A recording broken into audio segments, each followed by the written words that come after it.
Hello, आवाज आ रही है सबको?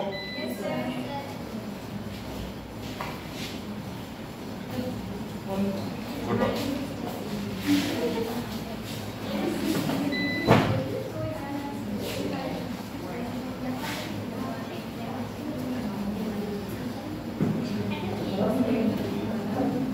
देखो बेटा, पिछली क्लास में हम लोग पढ़ रहे थे सस्टेनेबल डेवलपमेंट के बारे में।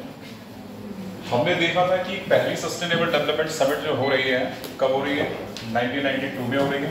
उसके बाद दूसरी कब हुई? 2002 में हो रही है, और उसका क्या नाम था? WSSD। तीसरी कब हो रही है? 2012 में हो रही है, और उसका नाम क्या है? UNCSD। ठीक है बेटा, तो ये कुल मिला के 3 कॉन्फ्रेंसेस हुई हैं जो कि किसके लिए जिम्मेदार है या किस पर आधारित है? सस्टेनेबल डेवलपमेंट पर।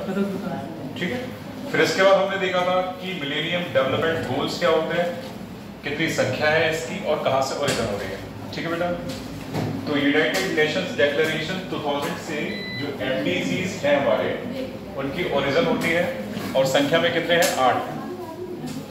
फिर इसके बाद हमने देखा था sustainable development goals. Sustainable development goals कितने होते हैं बेटा? 17 होते हैं, और इनको कब तक प्राप्त करने का लक्ष्य रखा गया था? 2030 तक। और इनका जो सीक्वेंस है, मतलब कि पहले नंबर से लेके 17वें नंबर तक का, वो हमने कल देखा था। ठीक है, और आपको उसी क्रम में याद करना है। अगर कोई सस्टेनेबल गोल पहले नंबर पे आ रहा है, सपोज पहला क्या है? नो पॉवर्टी, मतलब कि गरीबी हटाना एक तरीके से। ठीक है, तो वो पहले नंबर पे ही आएगा। उसके बाद अगला क्या था? जीरो हंगर, वो दूसरे नंबर का है, तो वो दूसरे नंबर पे ही आएगा। तीसरा क्या था? गुड हेल्थ एंड वेलबींग, अगर ये तीसरे नंबर पे है तो तीसरे पे ही आएगा। इसी तरीके से सारे 17 के 17 गोल्स अपने क्रम में ही आएंगे। ठीक है, तो इनका क्रम गड़बड़ नहीं करना है, इसी क्रम में इनको याद करना है। और क्योंकि इसी क्रम में पूछे जाते हैं कि पहला कौन सा है, 8वां कौन सा है, 7वां कौन सा है, या एनर्जी, जो सस्टेनेबल डेवलपमेंट गोल्स में एक एनर्जी वाला पॉइंट है वो किस नंबर पे आ रहा है, पानी वाला पॉइंट किस नंबर पे आ रहा है, तो इस तरीके से पूछे जाते हैं। ठीक है बेटा, फिर हमने बात की थी TEEB, the economics of ecosystem and environment, इसकी बात की थी। और ये बेसिकली क्या होता है? टीप क्या होता है कि जो जैव विविधता है उससे मिलने वाले आर्थिक लाभ और जैव विविधता के नुकसान से होने वाली जो कीमत है उनके बारे में। ठीक है, फिर टीप से संबंधित एक नाम आता है पवन सुखदेव, जो कि कौन है? इंडियन एनवायरमेंटल इकोनॉमिस्ट हैं हमारे। ठीक है, फिर इसके बाद हमने शुरुआत करी थी अपने नए टॉपिक की, पॉल्यूशन के बारे में स्टार्ट किया था। तो पॉल्यूशन क्या होता है बेटा? पॉल्यूशन क्या होता है? वातावरण या पर्यावरण के किसी भी घटक में भौतिक, रासायनिक या जैविक गुणवत्ता को, ठीक है, खराब करना, जो कि मानव या दूसरे जीवों के लिए क्या हो? नुकसानदायक साबित हो, क्या कहलाएगा? प्रदूषण कहलाएगा। और प्रदूषण को जन्म देने वाले कारक क्या कहलाएंगे? प्रदूषक कहलाएगा। फिर हमने बात की थी कि प्रदूषक कितने प्रकार के होते हैं, तो हमने बात की थी कि 4 प्रकार के होते हैं। फिर हमने 4 प्रकार में पहला प्रकार देखा था कि जो है उसका स्वरूप क्या था, मतलब जिस अवस्था में वो है उसी फॉर्म के आधार पर हमने देखा था कि वो कितने प्रकार के होते हैं। तो स्वरूप के आधार पर हमने बात की थी कि पॉल्यूटेंट कितने प्रकार के होंगे? 2 प्रकार के होंगे, प्राथमिक और द्वितीयक, मींस प्राइमरी पॉल्यूटेंट और सेकेंडरी पॉल्यूटेंट। ठीक है बेटा, इसके बाद जो अगला आधार था वो क्या था? निस्तारण की प्रकृति के आधार पर, मतलब कि उनको डिकम्पोज कैसे किया जाए, ठीक है, डिस्पोजल कैसे किया जाए उनका। तो यहाँ पे 2 आधार बताए थे, बायोडिग्रेडेबल और नॉन बायोडिग्रेडेबल। अगला आधार क्या है? उत्पत्ति के आधार पर। उत्पत्ति के आधार पर। तो उत्पत्ति के आधार पर कितने प्रकार के होंगे? 2 प्रकार के, एक तो प्राकृतिक होगा और दूसरा क्या होगा? मानवीय क्रियाकलापों के द्वारा जनित प्रदूषण। अगला क्या हो जाएगा? लास्ट भौतिक अवस्था। भौतिक अवस्था के आधार पर इसमें क्या होगा बेटा? कणकीय पदार्थ मींस पार्टिकुलेट मैटर, और उसके बाद क्या होता है? Gaseous pollutant. ठीक है, तो बात करते हैं यहाँ से सबसे पहला जो टाइप आता है कि स्वरूप के आधार पर। स्वरूप के आधार पर अगर हमने बात की है पॉल्यूटेंट कितने प्रकार के होंगे? 2 प्रकार के। ठीक है बेटा, तो स्वरूप के आधार पर कितने प्रकार के होंगे? 2 प्रकार के। पहला क्या है? प्राइमरी पॉल्यूटेंट, और दूसरा क्या है? Secondary pollutant. तो हम लोग स्टार्ट करते हैं आज। तो स्वरूप के आधार पर रोज बदलता रहता है क्या? स्वरूप के आधार पर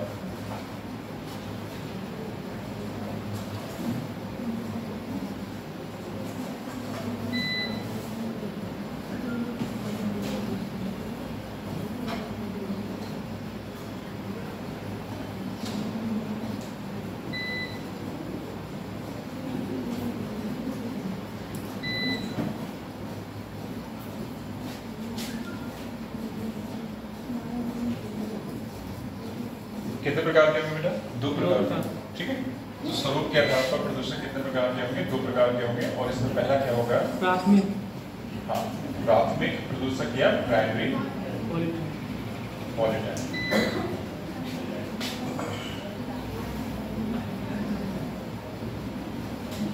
जरा इसको समझो कि क्या हो जाएगा। जिस अवस्था में ये स्रोत से निर्मुक्त होते हैं उसी अवस्था में वातावरण को अगर दूषित करेंगे क्या कहलाएंगे? Primary pollutant. कहने का मतलब क्या? जिस अवस्था में ये स्रोत मतलब जहां से निकलते हैं स्रोत से निर्मुक्त होते हैं उसी अवस्था में यदि वातावरण को दूषित करते हैं प्रदूषित करते हैं तो क्या कहलाते हैं? प्राथमिक प्रदूषक कहलाते हैं। ठीक है बेटा, जरा इतनी लाइन को लिखो जरा। सर जहाँ से जो उत्पत्ति होती है, हाँ, स्रोत का मतलब उत्पत्ति। ठीक है, तो इसमें लिख लो जिस अवस्था में ये अपने स्रोत से जिस अवस्था में ये अपने स्रोत से निर्मुक्त होते हैं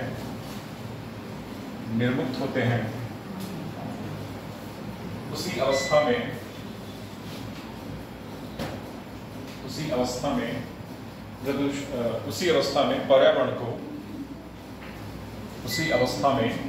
को प्रदूषित करते हैं। ठीक है, जिस अवस्था में स्रोत से निर्मुक्त होते हैं उसी अवस्था में पर्यावरण को प्रदूषित करते हैं। ठीक है, तो क्या कहलाता है ये बेटा? प्राथमिक प्रदूषक कहलाता है। अब बात आती है कि प्राथमिक प्रदूषक कौन कौन होंगे। एग्जाम में पूछा जाए अगर आपसे और ऑप्शन के तौर पे दिया जाए और आपसे पूछा जाए कि प्राथमिक प्रदूषक यहाँ पे कौन कौन से हैं उनको आइडेंटिफाई करना है। ठीक है, तो कैसे आइडेंटिफाई करोगे? तो हम बात करेंगे प्राथमिक प्रदूषक की तो उसमें पहला क्या आएगा? Carbon monoxide gas. ठीक है बेटा, तो यहाँ पे क्या आएगा? CO। बेटा बातें नहीं, ठीक है, पिन ड्रॉप साइलेंट होना चाहिए क्लास के अंदर। कार्बन मोनोऑक्साइड पहला हो गया। दूसरा क्या हो जाएगा? CO2 हो गया। अगला क्या हो जाएगा? SO2 हो जाएगा। ठीक है, इसके बाद क्या हो जाएगा? पार्टिकुलेट मैटर आ जाएंगे। Particulate matter.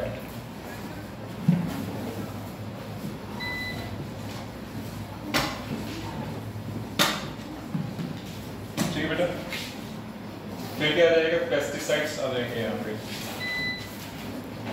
पेस्टिसाइड में क्या होगा? जैसे DDT लिख दिया, DDT लिख दिया। एग्जाम्पल है। हाँ, इसके एग्जाम्पल प्राथमिक प्रदूषक। ठीक है, DDT लिख दिया। और क्या आ जाएगा? प्लास्टिक। जिस अवस्था में बनी उसी अवस्था में क्या कर रही है? प्रदूषण फैला दिया। तो क्या हो जाएगा यहाँ पे? प्लास्टिक। ठीक है बेटा, और कुछ आ सकता है? और कुछ आ सकता है? अमोनिया आ सकता है।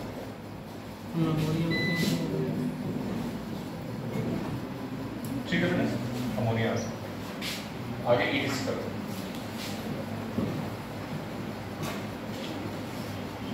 ठीक है, तो जिस अवस्था में स्रोत से निर्मुक्त होते हैं तो क्या कर रहे हैं? उसी अवस्था में जो हमारा पर्यावरण है उसको दूषित करेंगे तो क्या कहलाएंगे? प्राथमिक प्रदूषक कहलाएंगे। ठीक है, इसको नोट कर लो एग्जाम्पल के तौर पे। इनमें से अगर कोई भी एक ऑप्शन मिल जाए आपको और पूछा जाए कि प्राथमिक प्रदूषक कौन है और इसमें से अगर कोई भी दिख जाए तो आप क्या लगाओगे? इसको लगा देना। ठीक है, और इसमें एक चीज और याद कर लेना, यहाँ पे जो हमारे हाइड्रोकार्बन्स होते हैं वो भी यहाँ पे लिख सकते हो। हाइड्रोकार्बन्स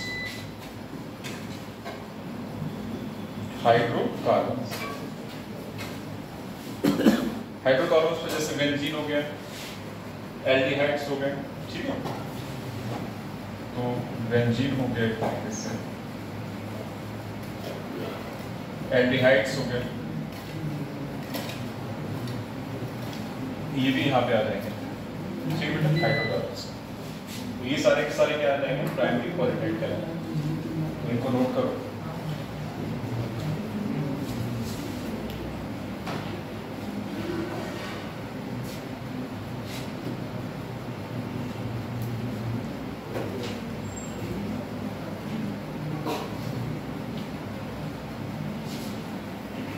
हो गया इतना? Yes sir. आगे चलें। अगला पॉइंट है इसी के तहत सेकेंडरी पॉल्यूटेंट।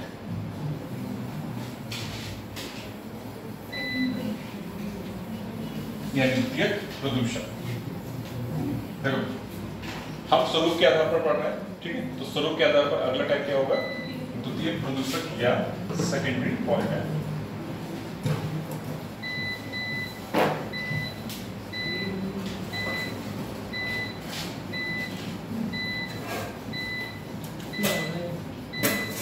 सेकेंडरी पॉल्यूटेंट्स ये क्या होता है बेटा? ध्यान दो जरा, ये क्या होता है? ये वो प्रदूषक होते हैं जो किन्हीं दो प्राथमिक प्रदूषक से मिलके बनते हैं, क्या कराएंगे? द्वितीय प्रदूषक कराएंगे। क्या होते हैं? ऐसे प्रदूषक जो किन्हीं भी दो प्राथमिक प्रदूषक से मिलें और मिलके क्या करें? हमारे पर्यावरण को दूषित करें। क्या कह रहा है? द्वितीय प्रदूषक। लिखो जरा फटाफट।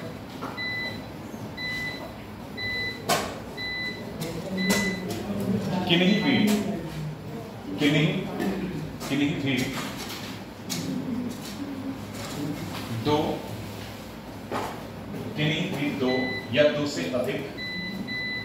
भी दो या दो से अधिक प्राथमिक प्रदूषकों के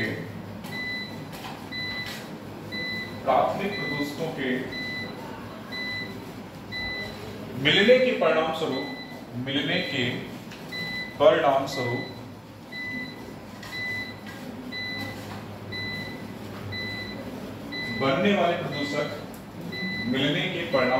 बनने वाले प्रदूषक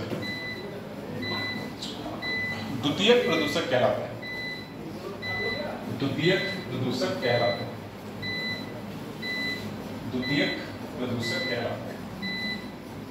ठीक है बेटा, हो गया। अब यहाँ पे इसका एग्जाम्पल देखते हैं, ठीक है? तो यहाँ इसका पहला एग्जाम्पल क्या होगा? SO3। उसमें क्या था? प्राइमरी वाले में SO2 था, यहाँ लेकिन क्या है? SO3 है, ठीक है? अगला क्या हो जाएगा? ओजोन भी एक प्रदूषक का काम करती है। कब? जब वो कहाँ होती है? ट्रोपोस्फेयर में होती है, मतलब ग्राउंड लेवल पे। तो यहाँ ब्रैकेट में लिखो ग्राउंड लेवल, जमीन के स्तर पर।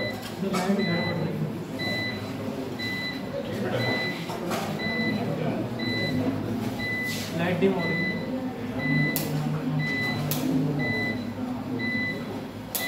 पंखे का बंद कर दो, ठीक है? ऐसे चल रहे हैं और भी अपने अपने। अच्छा, मतलब जरा से फील हो रही है, एक बंद करना। चलो सब बंद, लाइट हो।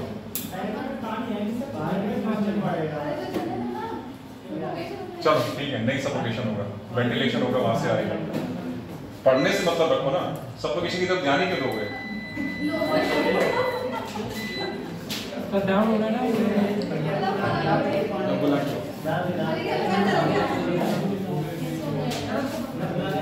लाइट आगे लग रहा है।